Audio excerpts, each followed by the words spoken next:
Hi, and welcome back to another exciting episode where we talk to you about all things technical.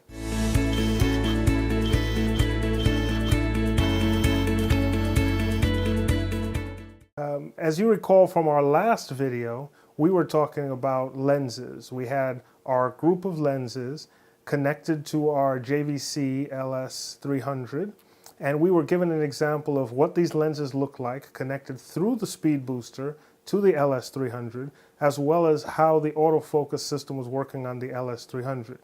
And by working, we mean not exactly. So as a comparison, we're going to take all of our same lenses and attach it to our Canon 80D so we can see how autofocus should work. Now, as you know, the 80D has Canon's dual pixel focus so that I can move in and it quickly adjusts, and I can move back out and it quickly adjusts, and it works really well. The 80D is set to be shooting 24 frames a second. The frame rate is 1/50th of a second, and the ISO, we're actually having to shoot at 2000 ISO. I don't know what that's going to do for the noise, but we'll see. And then we can do a quick comparison between the two cameras. Now, as bright as the sun is behind me, it's really an overcast day. So we are shooting with our Aputure light. It's currently set to 100%, and if I were to switch my f-stop to 1.8, you'd see a huge difference. Actually, this is the 35mm, so the f-stop is at 2.0. That's our maximum f-stop, and I can turn my ISO down. Let's try 400. 400, it's a bit dark. All right, so we're shooting about ISO 640. And the great thing about the 80D is it comes with wireless. I'm having it go through the office wireless network, and I'm controlling it with my cell phone.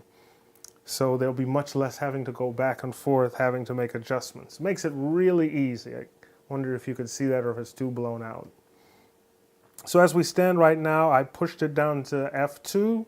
ISO is at 640. We're going to turn it back to ISO to f4, ISO 2000. And that looks just about right. So we'll be doing our lens test, and as I said, we'll be testing the autofocus system and see how quickly it works in comparison to the LS300. Yes, it's the plastic Nifty 50, but it works really well, especially for video. So at f4, this is what it looks like. We're going to take it down to f1.8.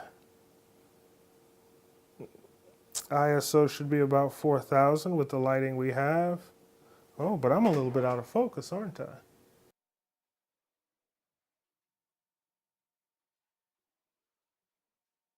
It always helps if you turn the focus on. Autofocus, that is. So now you see a difference when we're at f1.8. You know that the bokeh is going to be different, so you get that shallow depth of field. Now what's great once again with the dual pixel autofocus is shallow depth of field, camera picks up rather quickly, doesn't it? Yes, I know that might be a little bit too close for some viewers, but it adjusts very quickly to the focal range. That's great. So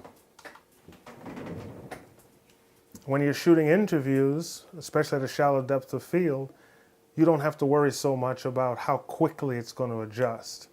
That's one huge benefit this has over the LS300. Now you won't be able to hear, because I'm using my lavalier mic, you won't be able to hear the noise of the lens itself as it autofocuses. And I have to admit, most of these lenses are rather noisy. So this is my Tokina 12 to 28, and we're shooting right now at 12. It's also an f.4 lens. So I've gone back up to 2000 ISO. And as you can see, that is a pretty wide viewing range with the 80D. This lens I used in wedding photography, it works out really well. You can get the entire bridal party and groom's party. Groom is always left out. The entire bridal party in your shot. So it makes for a good lens. It is f.4, so it's not the fastest lens we have. And there is a little bit of barrel distortion, but the autofocus works very quickly. So that's something that's nice. And of course the camera still follows you. So this is at 12. Let's go down to 28. So that is the range of our Tokina 12 to 28 lens. I like it. It's more of a, you can do portraits with it as well as wide. I know 28 is a bit wide for portrait, but then I can get closer to the subject. Sometimes it makes them uncomfortable, but that's not the point of this video. So that's the Tokina. Now we're going to do the 24 to 105 lens. And here's my 24 to 105, my favorite in the set. Once again, it's not a fast lens at f4, but it's also not terrible since it starts out at f4. So our current setting is we should be on 24 millimeters. I believe, yes, this is a 24 millimeter focal length. I like this lens. It's one of my favorite. Stays sharp at all the edges. You can get close-up shots if you have to. I won't get too close. Don't want to scare you half to death. And the focus still comes into play. Look at that beard. So this isn't even the last of the lenses. I still have the 17 to 50 Tamron, which still has some problems, but I wanted to be able to check if the autofocus, how well that works. On this lens, autofocus is working just fine. Connected to the 80D, you can see that this autofocus is much faster. When this lens was connected to the GY LS300, it was constantly hunting and making a ton of noise, obviously unusable. But connected to the 80D works a lot faster. Image quality, we'll do a quick comparison, which won't exactly be fair because the lighting conditions are a little bit different. But we'll be able to see if there's a difference in sharpness and whether the speed booster makes a huge difference. So to wrap up, this is just a quick example of our lenses attached to a couple of our cameras so that we can see how the autofocus works, maybe a quick comparison of image quality that I think we'll do in part 3 of this short series. I hope you've learned something. If you haven't, or if you have some questions or any comments you have, just leave them in the comment section below. We thank you for watching, and here's hoping you'll see us soon.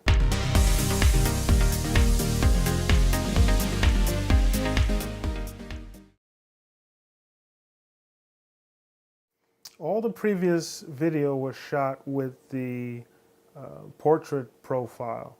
Now we've switched over to CineStyle, which is downloadable on the net, and it's supposed to be a more flat profile. And later on we'll check and see if we can color grade it to look like the portrait format. If there's any difference, which one looks better. Stay tuned for that.